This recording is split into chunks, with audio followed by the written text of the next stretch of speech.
Hey guys, it's Ali Acid here with my May Manga Haul, and I got a variety of shonen at a variety of prices. The question was it worth it? Yes. Were they also overpriced? Yes. So we're going to start with the least expensive and go up in price from there. So I got volume 5 of Hellsing purchased off Amazon. Originally it was listed as $13.78 with tax. It was already at a discount because normally it's $14.99 over there. So compared to normal pricing with the tax, it would have been $15.89. But I used cashback to cover the whole thing, so I basically got this for free. For the 5 volumes I have bought so far, I'm averaging $9.29 per book, which right now is kind of where I wanted to spend per volume. So hopefully I can keep this up and get the remaining half of the series without an issue. Going up in price, I got volumes 19 and 22 of One Punch Man. I bought them off Amazon for the two $19.07. I used $2.11 of my cash back that I had left to bring it down a little more. So after tax, both of these were $9.50. Normally the two would have cost $12.71 each with the tax. So I saved $3.21 each. With these two, I now have up to volume 25 of One Punch Man completed. These filled in the last of the holes that I had in the series, so I'm probably going to take a break from buying One Punch Man after this, just so I can focus on something else, and so I can actually read the series and get caught up when I start collecting again. Now here's where prices get a bit higher. It's basically thanks to resellers on eBay. After tax and shipping, I picked up Ultimo by Stan Lee, Volume 9. I got it for $23.70 after taxes and shipping and everything. This series has been out of print for about a decade now.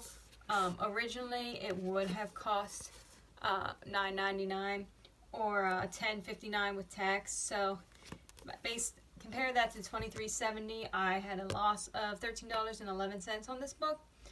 The series is basically impossible to buy in stores at the time when it was coming out, and even online it's hard to find it at decent prices, so I doubt I'm ever going to get volumes 10 through 12 to complete the series because of the pricing, so volume 9 may be the highest I go for this series, but I'll always be on the lookout to see if anything pops up for a good price and snatch it when I can. Finally, I bought Jack the Ripper, Hellblade. This is volume 5, it's the last book in the series, but I still need volume 4. To finish my collection out. Originally, the books, you see they're a little more expensive. It would have been $12.71 with tax. I picked it up on eBay for $24.48 with shipping and tax, so that was a loss of $11.77. It's a great series if you want something that's like short to read.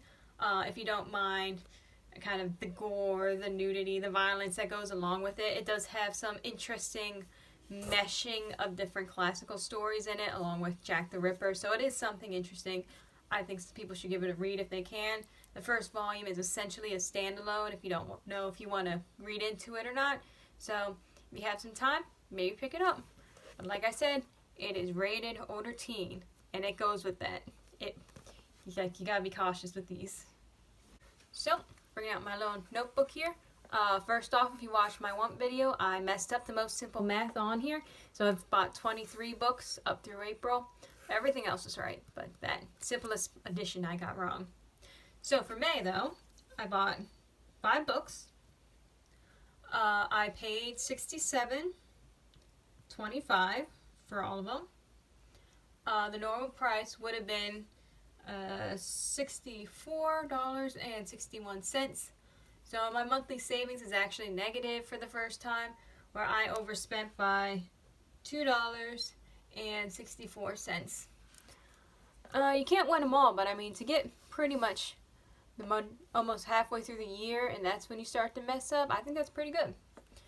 But, so for my collection is now 481 books, and I've removed 4 more books from my 2025 want list. So for all of you out there, happy collecting, and I'll see you soon. Bye!